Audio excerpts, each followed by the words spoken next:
Good morning, good afternoon, and good evening, everybody. This is Kero Riri Paddle, and today we're sitting down with a very special guest. Zeldrya, or Courtney, as you may know her as, is an incredible cosplayer and talented creative who also does acting and modeling. And I'm very, very excited to have this conversation with them today. Hello, Courtney. Hi, How are you? I'm doing well. Yeah. Awesome, cool. As I was saying before we started this interview, I came across your cosplay page a few weeks, maybe a month or so back, and I really like what you're doing. I really appreciate a lot of the cosplays that you've done so far and the people that you've collaborated with, the content you've been making. It really is awesome, and I would love to delve a little bit deeper into your insight and your approach to cosplay. Thank you.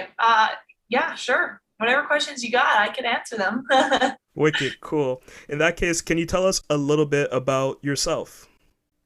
Well, I mean, if on a cosplay standpoint, I have been cosplaying for over 5 years now. Actually, it'd be almost seven, but only had really more of a social media aspect to it for 2 years or so.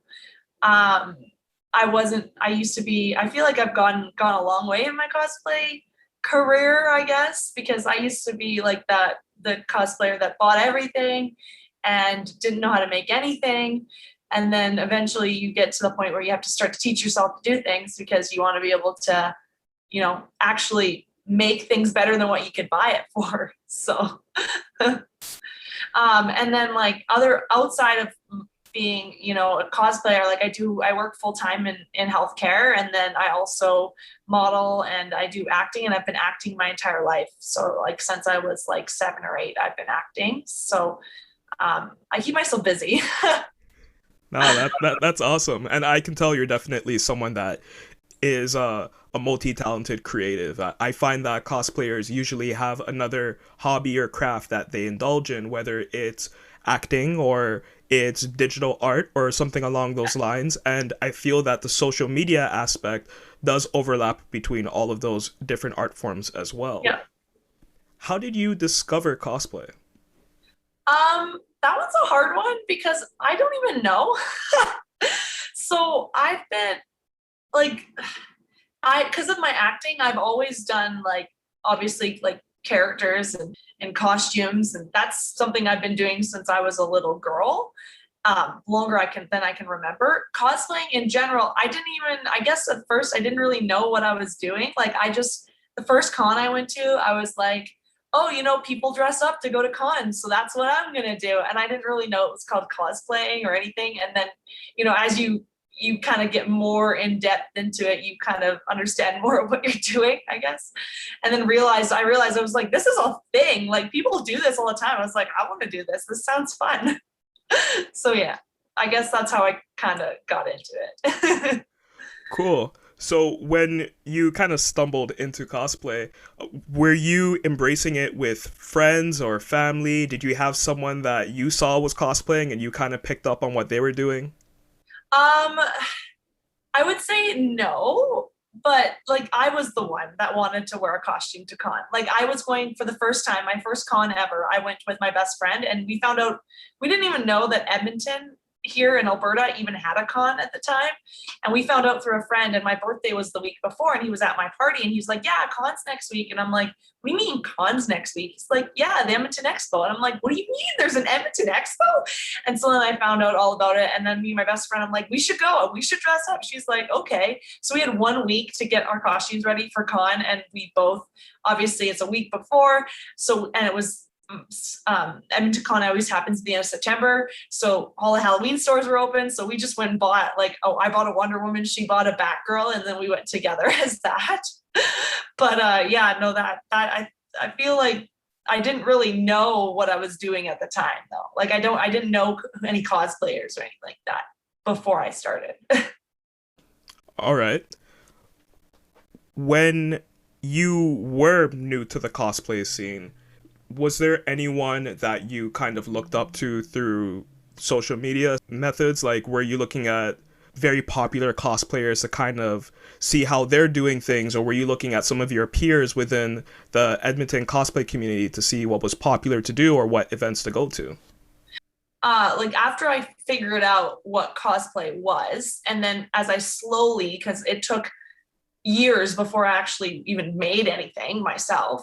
I started following like lots of cosplayers. I mean, some of the, like obviously like Kinpatsu cosplay, love her work. And I still follow her to this day. She was someone that I definitely, I was like, wow, if she can do that, I can do that too. I think I can. And then who is Jilly? Jilly? She's in Toronto. I don't know how to pronounce how to pronounce the name, because I have a friend it's spelled the same way, but it's Jilly, and then there's other ones that are Jaylee. So I'm not sure how to actually pronounce it since I've never met her. But she was definitely someone I really looked up to. Her work is just phenomenal. The detail she puts into her work is like extraordinary. And so she's probably one of the most influenced, like, for me, because of the fact that she's also Canadian. That was a big like thing for me as well. I was always try to support other Canadian content creators because there's not a lot of us. We're a lot smaller of a country than a lot of other countries. But yeah, no, I feel like those two were really my main ones. After that, like there's so many, like I can't even list them all. Thousands of cosplayers that I look up to now.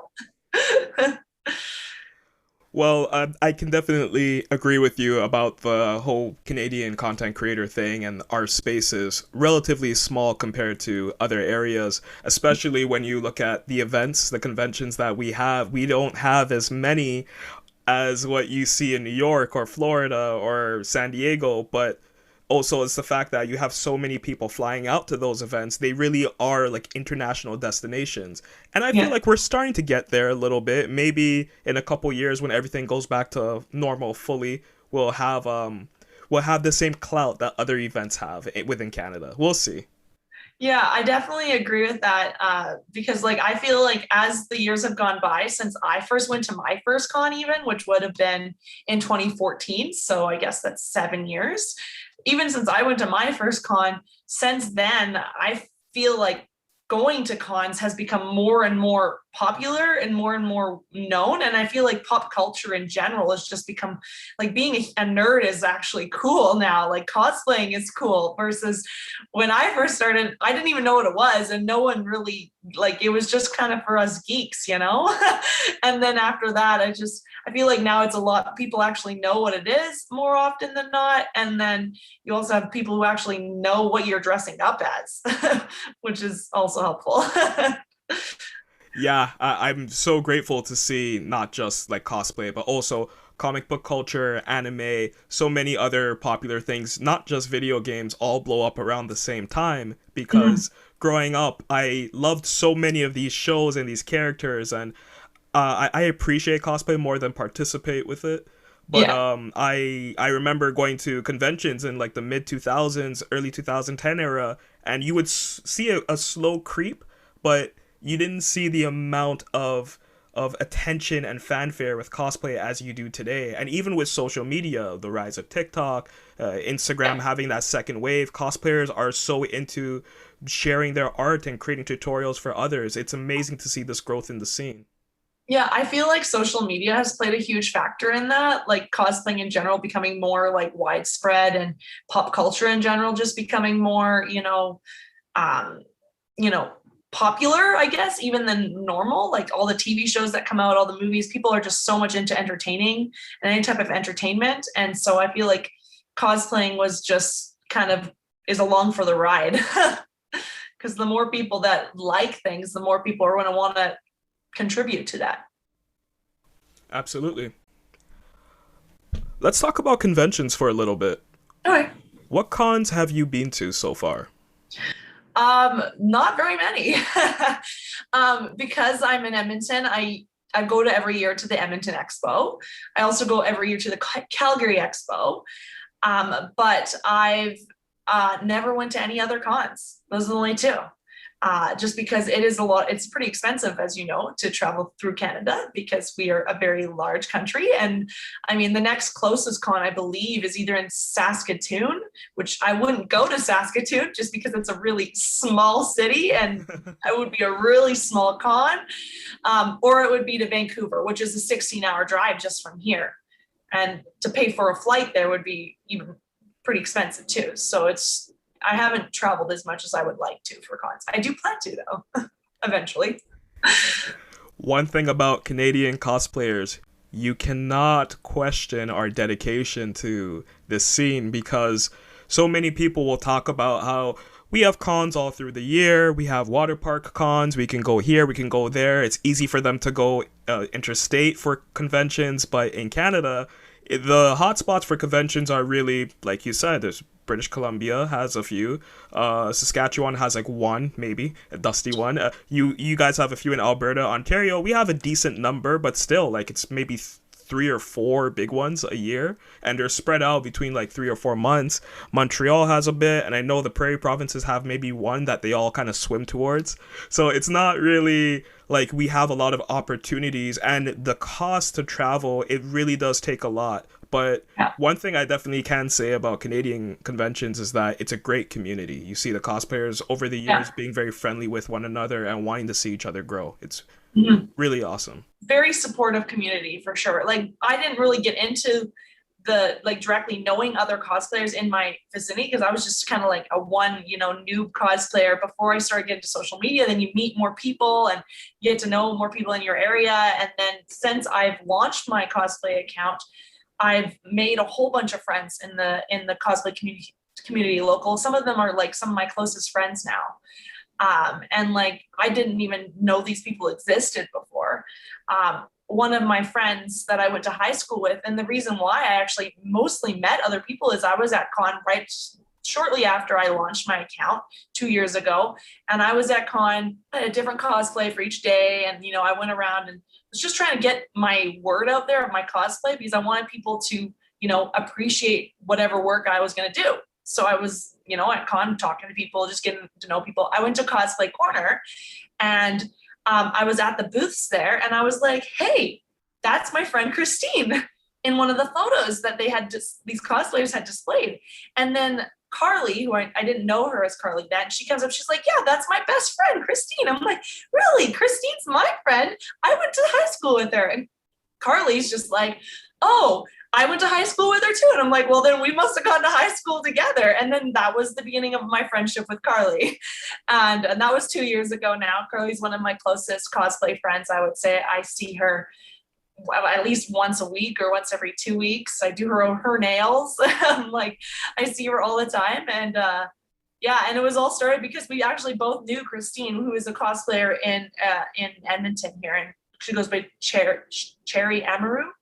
Yeah, she's here in Edmonton. And I knew she was a cosplayer, I guess, but long before. I guess she was one of the first people I noticed was cosplaying. I was like, this is a thing because she was my friend. That's the only reason really I knew. And I seen it on social media when she first started it.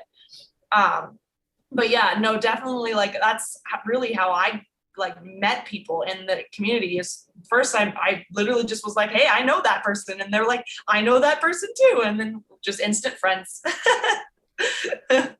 Nice, nice. Yeah, I've heard some similar stories with other cosplayers that come on my channel. There's something about the friendships that you make when you're doing this craft. They really resonate with people, and those are strong friendships that are created. Yeah. I wanted to come back to the dedication, Canadian cosplayers being really dedicated. I have a really funny story about that one. So 2019. So this is the last con I actually went, or second last con I went to, because I went to the 2019 Edmonton Expo, but this is the 2019 Calgary one. So this was about 6 months before that. And I didn't have a cosplay account at this time. Like I was just going with my friend. We went for a day trip because I couldn't go the whole time. So we just went Sunday and we left first thing in the morning, drove all the way to Calgary.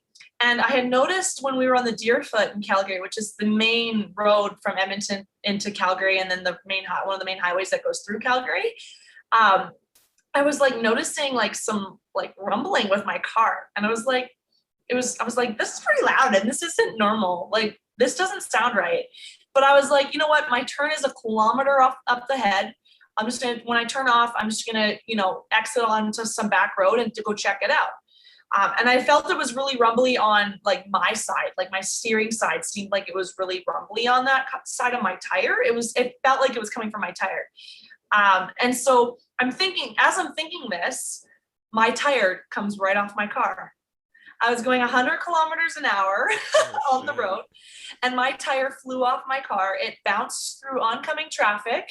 I remember watching it. It was like it happened in slow motion, like watching my tire just bounce, like those tires bounce through oncoming traffic. And it actually ended up hitting a car on the opposite side, just in the front bumper. It wasn't like, didn't damage the car or hurt anyone or anything like that, which was good. Okay. And then I remember, like, obviously no tires. So I dropped down on my router and I had to steer my car onto the side of the road, which I was really, apparently afterwards, I found out I was really lucky because typically cars can flip if that happens. But I grew up on an acreage, driving on gravel roads. So for me, it was like the pulling all over the place. I was able to manage it perfectly fine, pulled this over, and then obviously had to call the police. I had to call AMA for a tow truck. And you have to remember, I'm in full cosplay, right? So like, I'm Kim Possible right now. And I'm sitting driving my car. The police like woman comes in, she's like, and I'm like, hi. I'm going to con. And then she didn't even know there was an expo on. Like, she had no idea. And then we had to sit there. It took hours. I think by the time we finally made it to con, because I did go to con, there was an hour and a half left. It took about 6.5 hours for that to be arranged for me to get a tow truck, get my car dropped off. I had to drop it off at a shop there in Calgary because I couldn't take it home. And so I had to get a rental car, and I was dedicated because I was like, we're still going to con. We drove all this way. Wow. Made it for an hour and a half. Yeah. Wow. That is dedication. I would have been so frustrated. I would have put my head in the ground and just chilled or went right back home. Yeah, my friend, we're like, we drove all this way. We're going to make it as much as we can. We already bought our tickets, right? Like, we're going. Oh, man, it was definitely an experience. And now I have a weird phobia of when my car starts to vibrate that my tires might fly off again. It's happening again. It's happening. Yeah, I'm like, no, exactly. No, don't happen again, please, no. Yeah. Everyone has a crazy con story like that. I'm happy to hear that you didn't get hurt though, or no one was hurt. So that's why I laugh about it now. It was just the weirdest experience. And it turns out like I didn't even done anything wrong. Like my tires, the bolts actually broke off, which is what happened. So wow. Yeah, completely crazy is how it happened. Complete fluke, but what can you say? What you do? Can't do anything. So yeah, it is what it is. Yeah. What about the cosplay scene, and I guess even the convention scene in Alberta? You've been going to Edmonton and Calgary Con for a handful of years now, and you should know the environment and how it's changed over time and the people who've been in the scene and grown in the scene. How would you, I guess, by seeing other cosplay scenes through social media, how would you compare them to what you're currently in? Like, do you mean like how, if you're wondering like how I think Edmonton in general is compared to other cosplay groups, is that what you're wondering? Yeah. And like some people, like I've never been to an American con, but from what I've seen compared to here, it doesn't really compare. No, like, I mean, I see a lot of online things about even Toronto cons versus here are a lot different. They definitely look a lot bigger for sure. And like I feel like we're more smaller here in Edmonton. Calgary is bigger than Edmonton. And I feel like Edmonton has been growing over the years. Like it's becomes bigger and bigger. I mean, we got Carrie Fisher like months before she passed away. She got to come to our con, which was crazy. Lucky that I actually got to meet her before that happened, right? Because I was like, Carrie Fisher, I'm paying for a photo op with her for sure. And like, I'm going to try to meet her because I thought I love Star Wars. I'm a huge Star Wars fan. And then it just happened that she passed away a few months later. So we were all really lucky that we actually got to see her before that happened. But like, we didn't typically get like that many bigger people. I feel like it's getting bigger over time, but just it's still pretty small. I feel like, especially when you look at the ones in the States for sure. I found out from another cosplayer that I'm friends with that he's in Colombia. He told me that like cons in the States apparently have like even like dances and stuff and parties, after parties. I was like, what? What is this? I didn't even know this existed because we don't got that here in Alberta. You guys don't have after parties? Wow. None. No, we don't have after parties. Huh. No, it's just a convention. It's an actual convention. That's it. There's no like any extras. Okay. Okay. How long are your conventions? Are they 2, 3, 4 days long? They're either 3 or 4. Okay. Okay. Calgary's is usually 4. Edmonton's is 3. Okay, I see. Yeah. When you started going, were the days shorter by any chance? It's always short on the Fridays because we're always Friday starts a later day or like the first day of con. So if it's a Calgary one, that's the Thursday. If it's an Edmonton one, it's the Friday. It's a half day, so I think it opens at 2 or 4 or something like that. I think it's 4, and then on the Sundays are shorter, so they usually only till 6 or something like that. Usually for both of ours. Okay. Okay. But the Friday and the Saturday, or just the Saturday, would be the full day. I remember when I first started going to conventions in my city that they were 3 days, and that was like relatively new. My uncle, who would be going to conventions since the 90s, he remembers when they were 2 days, and there was no after party. And gradually they started to expand. We got the after party. Now, like Fan Expo is 4 days. And the lineups are crazy. You hear stories about people not being able to get in. They're pushing the door times to like early in the morning just so they can get everybody in. But people still aren't getting into like noon, if not afterwards. Like it's Right. amazing to see that growth. And it's not just cosplayers. It's people who are so interested in comic books. It's more guests coming to Canada and just more people being interested in that.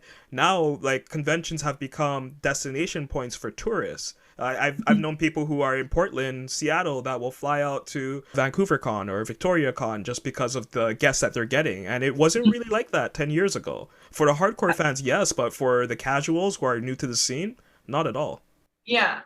No, I totally agree. And like, I mean, you guys, Fan Expo, obviously, I don't know if you know this, but we used to have our expo used to just be like the Edmonton Entertainment Comic Expo is what it used to be called, but Fan Expo actually bought out Edmonton and Calgary cons not back in 2018, I think it was. And so since then it's been owned by Fan Expo. So I feel like Fan Expo is trying to make Edmonton and Calgary just as big as their other expos are, their like the other cons, but we are smaller. Like, I mean, there's a lot of people in Alberta, but we're still smaller areas. So like, I feel like it takes time to grow into those bigger type con styles, I guess.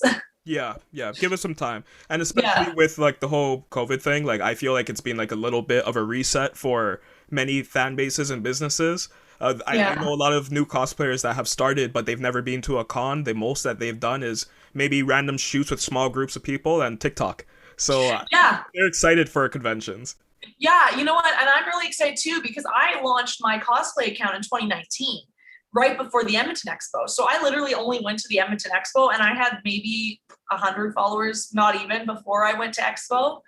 And then like since then, I don't know what I'm at now, but it's like 1,200 or something. So I have a lot more people that I've reached out to that probably want to meet me, right? But they can't because it's been ever since on my account, almost since 6 months after I made my account and started really posting stuff and, you know, doing all of the more cosplays and stuff.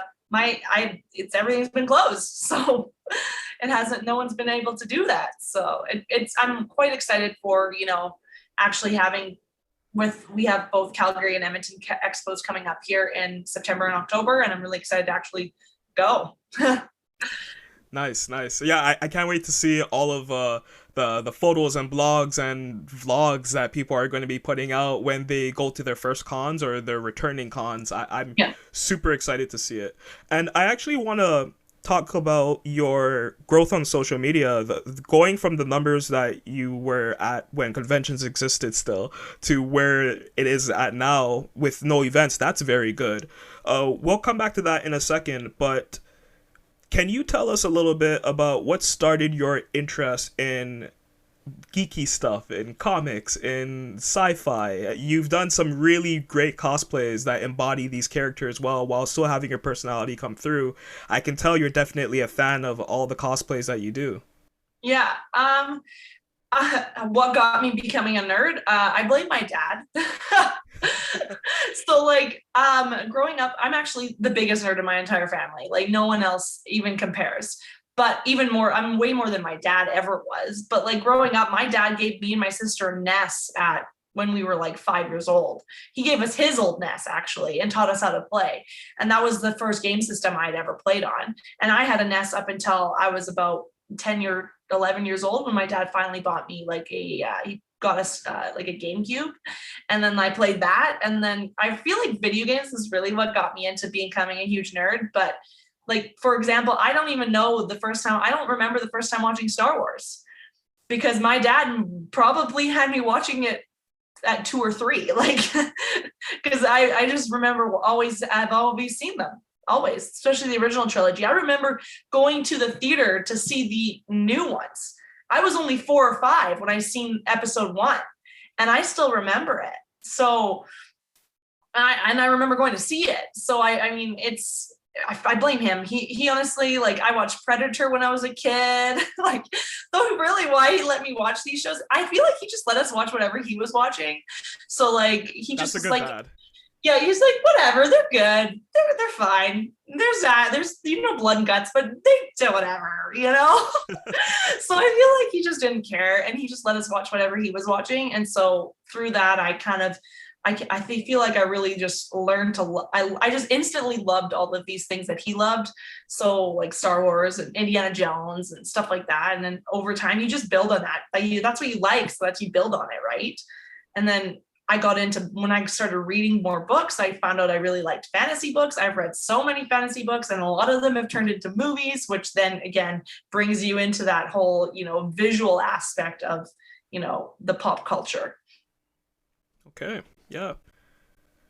Yeah, I'm grateful for my uncle putting me on a lot of comic books and sci-fi, anime, and stuff. Me and my cousins really loved video games, and I'm grateful for my parents being open with me wanting to play games. Like, if I got punished, they wouldn't take games away from me, but they would say, like, you have to earn back the privilege to do this. I know some people that weren't allowed to ever play games, or they never had a system growing up, or they had it taken away from them. So I feel that a lot of the hobbies that I have today were built off of the access my parents gave me and the responsibilities around being able to indulge in comic books and games and stuff. And it's interesting because I think we are probably the first generation to be so open about these things. In the 70s, 80s, 90s, Star Wars was still really popular, but you didn't see people claiming it as part of their personality. And I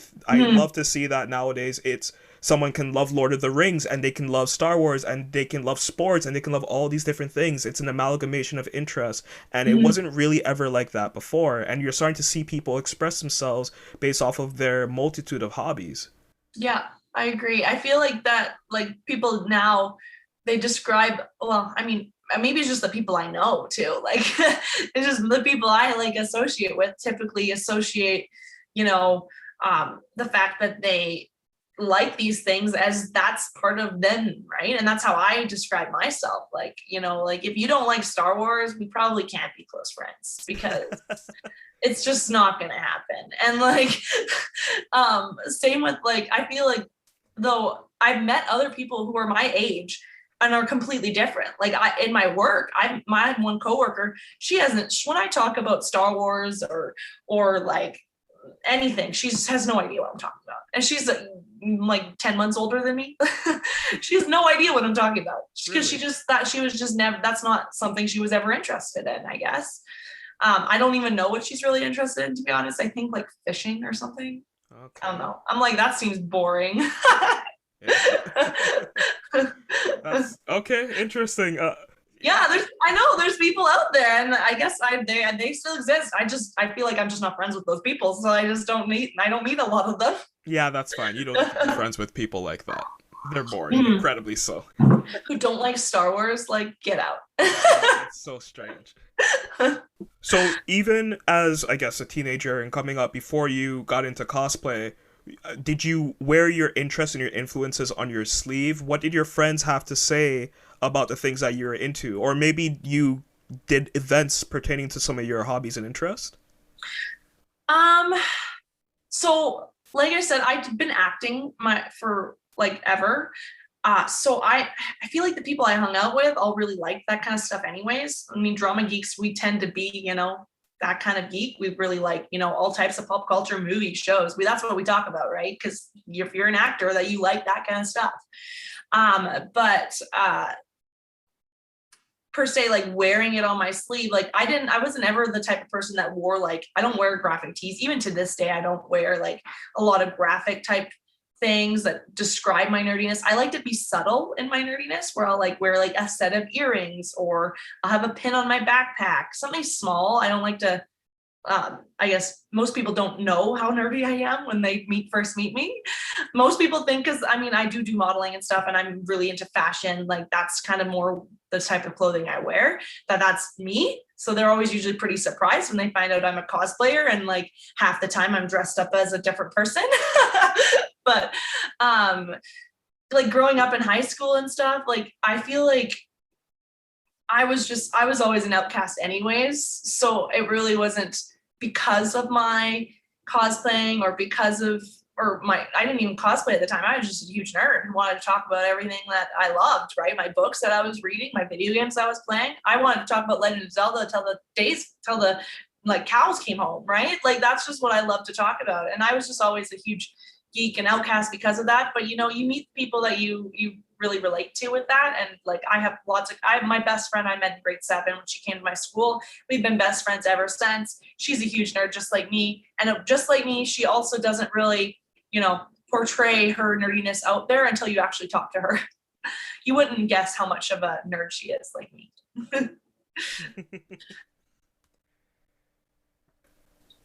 When it comes to social media, it seems that you have a very strong grasp of how not only to grow your brand as a cosplayer, but as you said, you act and you model, so you must be very aware about how important it is to make sure that the source material, the content itself, is A1. You can't polish a turd and expect people to like it. You have to be very in it during the photo shoot or during the filming or just putting together your cosplay.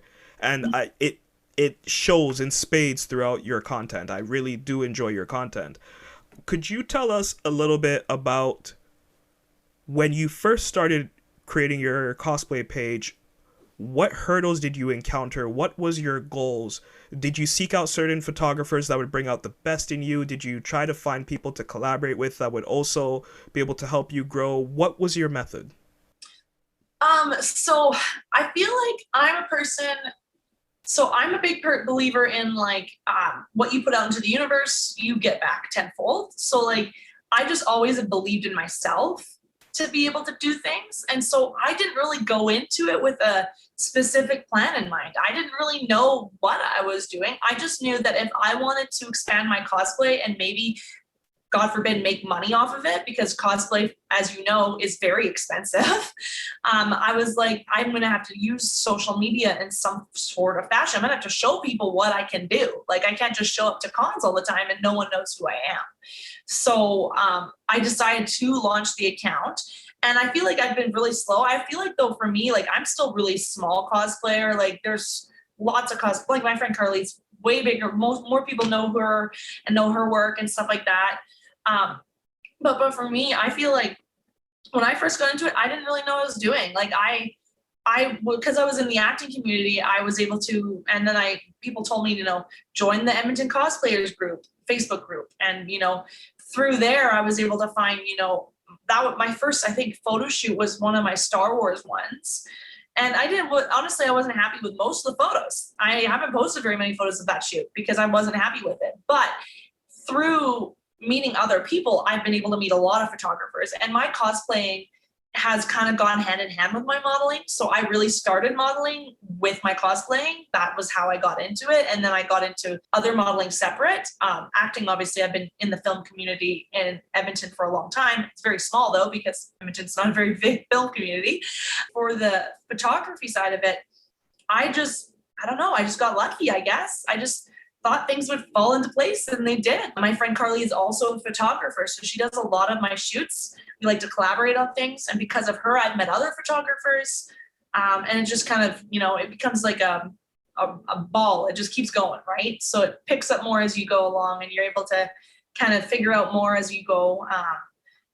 To be honest, like I honestly don't know what I'm doing on my social media. I don't post all the time. I'm the worst. I don't post most of my photos that I have. And the reason why is just I'm really busy. I work full time all the time. And I work late on my Mondays and my Wednesdays. So I get home at like 9 o'clock. I just want to sit down, maybe do a workout, sit down and watch a TV show, right? Like I'm still a nerd at heart. I still want to watch my shows and my TV shows. And I try to balance everything, and you can only do so much. So for me, like I don't post on social media as much as other people do, and that's probably why my account hasn't grown as much as other people have. But I feel like it's growing at the pace it's meant to, because everything happens the way it's supposed to happen. So yeah, I just post what I want, and I try not to post the same photo, like same cosplays in a row. That's the only method I have. So if like I have a lot of photos of one cosplay, like I won't post that photo, like that cosplay right after each other. I'll post one, and then I'll find another photo from a different cosplay I've done in the past, then post that one, and then I try to do a rotation of 3. So I don't overwhelm people with the same thing, right? I try to change it up.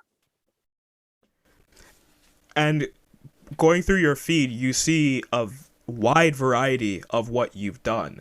I know some cosplayers will do maybe the same cosplay with 4 or 5 different photographers, which is fine, because by doing that you get different perspectives and different things come through that you wouldn't normally see. But you've done so many cosplays. You've done Star Wars, superheroes, Game of Thrones, Disney, and I'm just really impressed by what you do. What do you think you'd want to do next, and what's the process even for when you're deciding to select a cosplay to make content with? So I try to shoot all of my cosplays once they're finished. I try to find a photographer for it. It's a lot easier for me to find a photographer for pretty much any one of my cosplays going forward. Just because I know so many now, and a lot of them I just, want to work with me again, I guess. I must be entertaining. They must like me. But like my cosplays, it's hard to say because I really jump around a lot. I have a lot of cosplays that are on the go and have been started and not finished, which is, the same with all cosplayers. We all start stuff and don't finish them right away. And I usually find that if I don't have something to plan that cosplay for, it takes me longer to do them because I put them off, right? Because I don't have anything to do for it. Like I don't have a con to wear it to anymore. Unless I have a photo shoot booked with it, then I'm like, okay, I gotta get my butt in gear because I gotta get this cosplay done for this photo shoot. I feel like it really just depends. Like the reason why I've done certain cosplays is maybe because a friend of mine was like, hey, do you want to partner with me on this idea? And I'm like, yeah, sure. I'll work on this with you. And because we already have a date booked, everything, I get stuff in place for that shoot. Some cosplays I do just because they're something that I'm really, interested in. Star Wars, for example. I love Star Wars. I hope to do so many more Star Wars cosplays, because I'm just a big fan. And I feel like there's just so much to pull from for different cosplays you can do with Star Wars, different styles and everything. But right now I don't have any need to work on a new cosplay for that. You know what I mean? Like I have the ones I'm focusing on at this moment. And I feel like if you keep changing your mind, you never finish anything. You just keep starting new ones and you never actually get something done. I feel like my wide variety it's been a combination of my friends, recommending certain ones so I could partner with them with ones, or just them giving me an idea and I'm like, oh, I really want to go with that idea. Some of them are cosplays that I've just made because I just wanted to, or I had things lying around that I could make it out of. There's lots of cosplays that I want to get done, but there's only so much time you have, right? Like, for example, like my Daenerys, you guys don't know this, but my Daenerys dress is, the shoulder pieces are made out of hot glue. Like that dress is a disaster. Yeah, I made the shoulder pieces out of hot glue. It cannot stand on you for a long time because it does not have enough strength. I currently am in the process of remaking the shoulder pieces out of Warbler. I had an issue though, if anyone was following my account back a couple of weeks ago, my Cricut was supposed to cut it out and my Cricut died like halfway through and now it won't recognize the tip. And so I can't cut it out with my Cricut anymore. So now I have to cut it out by hand, finish cutting it out.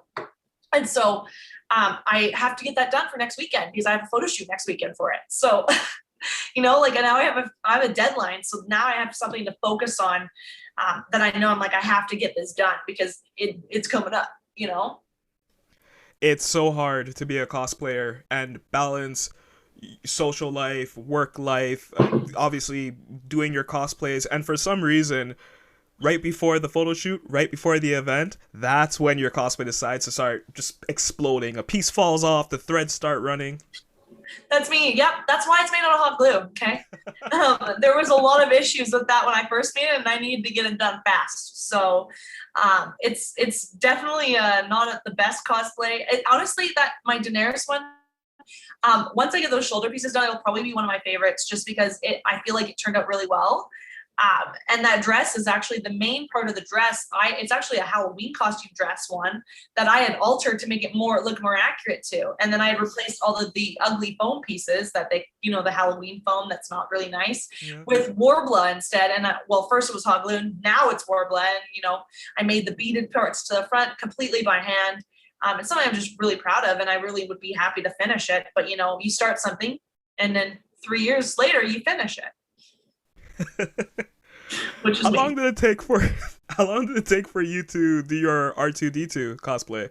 I think that was fast. So that one I did in 2 days. 2 days? Okay, really? Yeah, so I had collected up all the pieces for that one. So that one was really fun. So Carly actually came to me with that idea. She's like, for May the 4th this year, I want to do like a pinup style R2D2 and BB-8, and she's like, would you want to be my R2D2? And I'm like, hell yeah, I want to be your R2D2. I love R2D2. He's my favorite. And I'm like, you could be BB-8 because R2D2 is will always have my heart. So I was going to be R2D2. And so then we collaborated on that for, I think, about 2 months before we actually were planning to shoot it. We didn't at first we're like, oh, we got lots of time. We're not going to order the dress yet. We got time. And then 2 weeks before, we're like, we need to order this dress now. So we figured out which dress we were ordering from Amazon and ordered it. And then I went and bought dye. And then I was like, I went and bought the paint the 2 nights before, I think it was. And then I made that dress and the helmet the night before the shoot. The night before? The day before. Yeah, the night before. Yeah. Never would have guessed. Yeah, that helmet I'm pretty proud of it, but you can definitely, I could have put 1,000 more coats on that and it would have looked a lot better. It's very streaky. Oh, well. And I also have some issues with the puff paint because I used puff paint for the designs on the dress. And the puff paint wasn't fully set. And I turned the dress over and it smudged the puff paint. So then I had to go around with white fabric paint and just paint over all the silver splotches that were everywhere and then redo the puff paint in those areas. And you wouldn't tell up front. You can't, from photos, you can't tell. But if you looked at that dress up close, you would see those spots.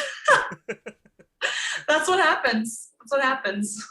That's what the entire point of crafting your own cosplay is. You're going to want to make modifications. You're going to come to trial and error. You're going to want to fix something or you're going to screw something up and you have to fix it last minute. But I also think that's very rewarding because it really does help you on the next cosplay and it makes you want to do more ambitious things, whether it's armor or props or a full set where it's as accurate as possible to the source material.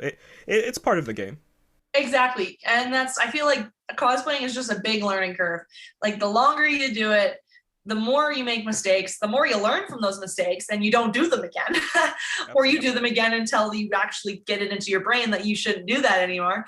And then you learn and you kind of get better that way, right? So I feel like that's with every type of skill.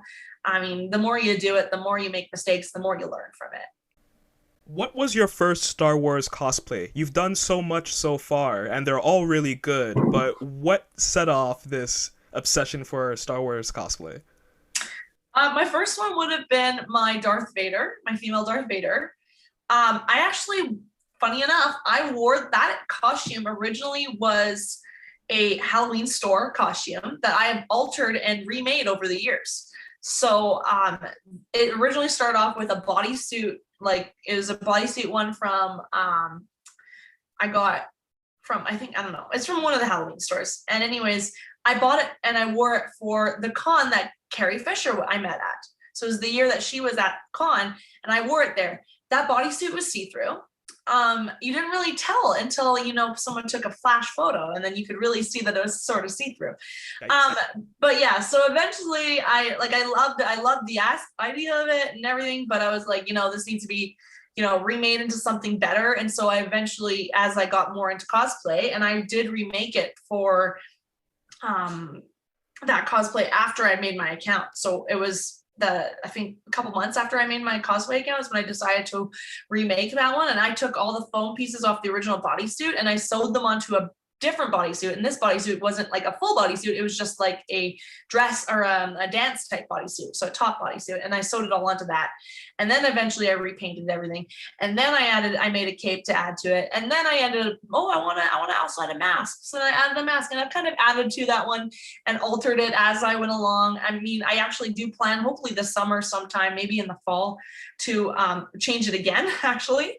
I'm going to change the way the belt is. I'm going to repaint it again. And I'm also going to probably change out all of the foam pieces, because all those foam pieces are just crap, like really thin, crappy foam from Halloween store that's been repainted a bajillion times. And I'll probably remake it using those as templates as to make nicer, thicker foam ones that maybe stick on with Velcro instead of being sewn on. But yeah, and like I've altered that so many times. That's my first Star Wars one for sure, though. Nice. It's seen a lot of versions so far.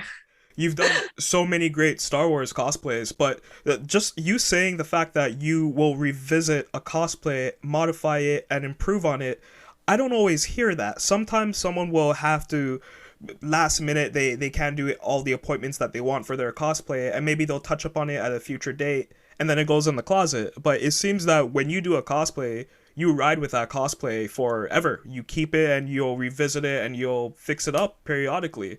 Why Yeah, do you I do won't get that? rid of them. Yeah, I won't get rid of a cosplay. I have actually lots of friends that will um, make a cosplay or buy a cosplay, shoot it, sell it.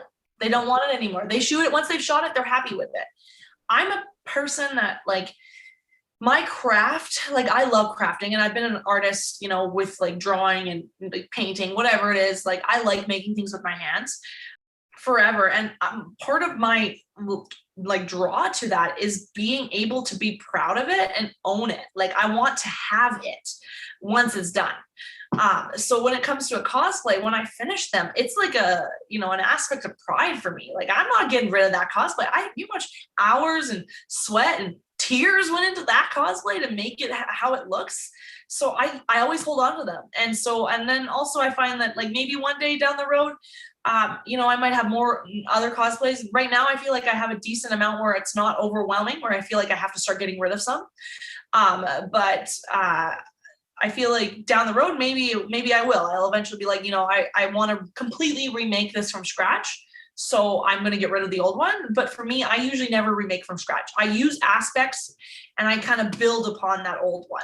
I'll take pieces off and remake it the way I envision it now, or because like sometimes I envision it differently later on, which is how like I'm going to change my, like for example with my Star Wars, the right now it's just a belt and like the bodysuit.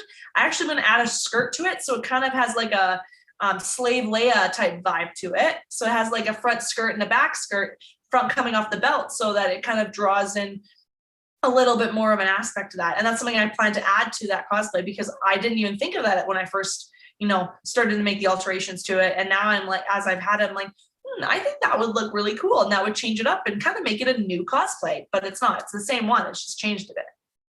Oh, wow. Yeah, I do that a lot. I just change things or add to it. Hey, that's fine. I have a guitar that will spend so much money on, and I think it's great. And then 3 weeks later, I'm looking at it, and I'm like, maybe I can switch it up a little bit. Maybe I can take some things out and make it more personalized to the person that I am right now. Like I feel that with some creatives, they look at the instrument or the cosplay as a tool, as a means to express themselves, while others, they will use it as a tool, but it's more than just the utilization. It's also about how can I shape it and mold it to where I am today. How can I have it bring me to somewhere else instead of where it previously brought me. It's always different approaches with different cosplayers. Yeah, and you know what? I feel like my cosplays grow with me, right? So like as I grow as a person, I get different viewpoints. I get different, ideas, and so that cosplay kind of comes along for the ride. There are certain cosplays where I'm perfectly happy with, and the only way I would probably, remake it is if I remade it from scratch. Like, for example, my Padme, the lake dress Padme I have. I actually, that dress I bought off of a cosplay website, and I'm 5'9", so that cosplay was about 6 inches, 7 inches too short. So I had to add length to it. So there, which you can't see, I added a piece of a 6 or 7 inches of fabric to the middle of the dress because the draping part covers it, so no one ever sees that part. But I had to like cut the dress in half and add materials right to the middle of it to make it the right length for me. And that was a lot of Mod Podge pieces of fabric being put together to kind of make it work. And a lot of alterations, because originally when I first put it on, it was like really bulky in some areas. So I had to take it in some areas. And then I also remade that completely, like all the pieces were all like crappy foam ones, and pleather, like really cheap pleather, and I remade it all in the Warbler. And I'm really, really happy with how that one turned out. And I don't think I would remake any of the arm pieces or anything, but the dress I may one day, make it from scratch. Instead of having that Mod Podge piece in the middle to make it the right length for me, I would have it, the whole thing actually look good from the top to bottom, inside out. Courtney, you've done a few cosplays that I really appreciate, especially compared to what other cosplayers are doing. As great as Wonder Woman looks, I like when someone has a slightly different take to Wonder Woman. And while I can acknowledge the fact that popular cosplays are popular and people will seek them and want to cosplay as them, your Maleficent is interesting. Your Disney princesses are interesting. Your Wonder Woman, like I was saying, I really like that a lot, especially as someone who's read Wonder Woman for years, decades at this point, and has so many different versions of her outfit. Mm-hmm. When you're selecting a already established character, do you want to go for something that's a little unique with how they look? Or do you want to do something that you're more comfortable with when it comes to the creation process? It depends. I am a perfectionist, so typically I try to take, if it's something that is a cosplay that I'm trying to make it screen accurate, I will do everything in my possible power to make it as accurate as possible. That being said, I have done some gender bent cosplays, as Darth Vader is for an example, or I'm actually in the process of making a female Hercules. I'm very close to being done that one. And again, those ones are kind of more on the creative side because I can't do the original version, right? So you have to kind of alter it to how you maybe vision it in your head. So it really just depends. Funny you would mention my Wonder Woman one because that was my first cosplay I wore to a con. That was my first ever cosplay. That's the one. And that is 100% bought from Halloween stores. 100%, the entire thing. It's actually in really rough shape. I have all those like plastic pieces in those corsets are like crap. They like bend and break so easily. I have to replace all of them if I still want to keep the corset. But yeah, that's like, it's funny you would say that because I'm like, for me looking at it, I'm like, man, this is like, I need to get a nicer I need to make a nicer cosplay than this. So because I look at it, I'm like, oh my gosh, like that's just, it looks like a Halloween store cosplay to me, because in my viewpoint now, as I've grown as a cosplayer over the past 7 years, I've seen, that was my first one. And I'm like, I could make one nicer than that, So maybe one day I plan to Wonder Woman's a funny one to go with because there's just so many different versions of her, and Wonder Woman and characters very much like her. You could very easily just draw on a bajillion different versions to make your own, right? So it really just depends on the character, and what your viewpoint is, on like what you're looking for, I guess. I like to do, if I do like more of a casual version of a cosplay, obviously I have full free reign on that one, right? Like I try to do something that maybe represents the character but like fits into the color tones, or something that still makes it stand out so that the character is recognizable, but is just more of, a casual version. I So see. I see. And I guess you really have no problem with ready-made cosplay because you've used it as a jumping off point. But how do you feel about people who exclusively go to ready-made cosplay throughout their cosplay careers and don't even bother with alterations at all? no problem at all. I'm a big fan of like honestly, I feel like cosplay's for everyone. So if you can't make something, um, for sure, buy it. I will. I plan to buy cosplays. For example, my Princess Aurora, I didn't make that dress. I can't make dresses. That's something outside of my, realm of comfortability at this moment, right? I do eventually hope to be able to get to the point where I can feel comfortable making a full gown. But I definitely didn't at the time that I bought that Aurora. And I bought that Aurora right before I launched my cosplay account. And that one's made custom to my measurements. So it's custom made to me. And I love that dress. And I get compliments on it all the time. It wasn't cheap. Definitely buying cosplays, and it is fine. It ends up being almost about the same because buying a cosplay, you save on all the money that you put time into it, right? Because like cosplays require a lot of time to make. No, like you can obviously exclusively do that. I just have a tendency to want to change things about things once I buy them. I'm like, I want to change this. This isn't the way I wanted it to be, or that I think I could make it better. I am in the process of I'm trying to get Scarlet Witch cosplay, and I'm not going to make that one. That one's definitely going to be one that's bought. I feel like most superhero ones, it's easier just to buy them than to make them, or like to make them, because there's just so many different versions and they're all very good quality, right? If you can find, like, if they have very good quality ones available to buy and it saves you the, days and months to make it, so it's worth it. Yeah. I'm a big believer that cosplay's for everyone. You can do cosplay in any sort of form, whatever you want, whether you want to do a gender bend, you want to do, a cross dress of some sort, a cross play. It's all whatever you want. Everyone's different and everyone's allowed to do however they like it. And I applaud everyone who wants to do it like whatever they want, because they're just part of the cosplay community anyways. So just being part of it is cool. That's a much more positive outlook on it than I've heard from some other people, and I do agree. Really? Oh yeah, I've known some people who are so anti ready-made. Like ready-made is basically the starter deck, and you stop using the starter deck when you go to conventions and stuff. You have to really No. upgrade. Some people. I don't believe that. I feel like, I mean, maybe it's just because I'm a nice person. I don't know. I mean, I work in healthcare, so obviously I care about people. Yeah. But like for me, like, I mean, I feel like the more you buy cosplays, though, for example, someone who maybe that does exclusively buy all their cosplays and that's all they do, eventually everyone gets to that point where they feel like they could make it. So it's never permanent, no matter anyone. Most people don't do that anyways. They eventually get to a point where you feel the need to make something. Maybe it might be in 10 years, but who the fuck cares? Sorry for my French. Killed to beat me out. Oh no, no problem. Feel free to swear as much as you want.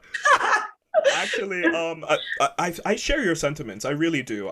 I do see the value in someone crafting on their own at some point in time. But if you're all about ready made, like that's fine.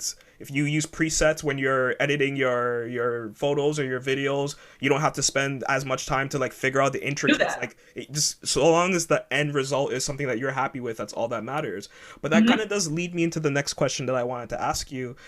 How do you think cosplay is going to change throughout the 20s? We've seen platforms like TikTok, for example, the rise of Twitter 2.0. We've seen subscription platforms like OnlyFans, where you see a lot of cosplayers are flocking to these websites to really grow their brand and take it in directions that we haven't seen before. And a lot of it has happened during the pandemic.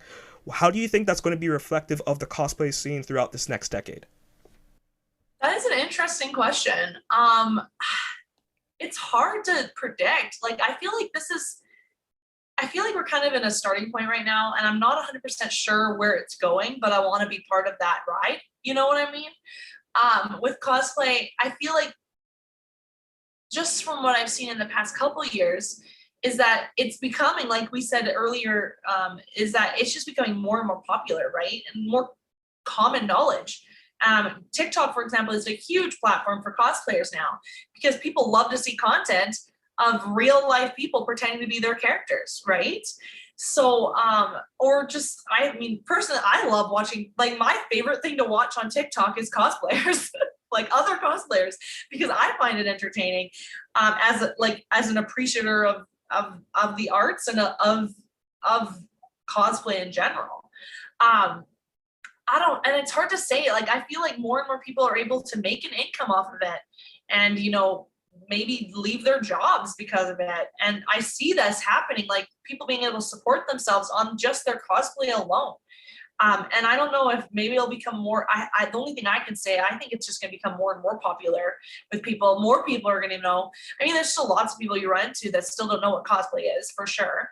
But I feel like more and more people are getting over time. So I feel like, I really can't say, like, I feel like it's such a hard thing to predict, but I can't imagine it getting going back into the dark ages. Oh, I hope not. I remember the dark ages, and they were dark as fuck. Trust me.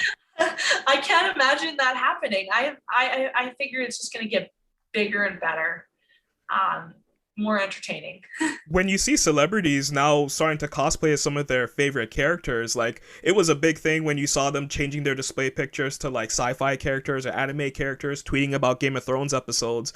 But Yeah. now it's like you have like Meg the Stallion who's cosplaying as JoJo characters. You have all of these rappers who are talking about the Star Wars films and the Lord of the Ring films that they came up on, and that's leaking into their lyrics.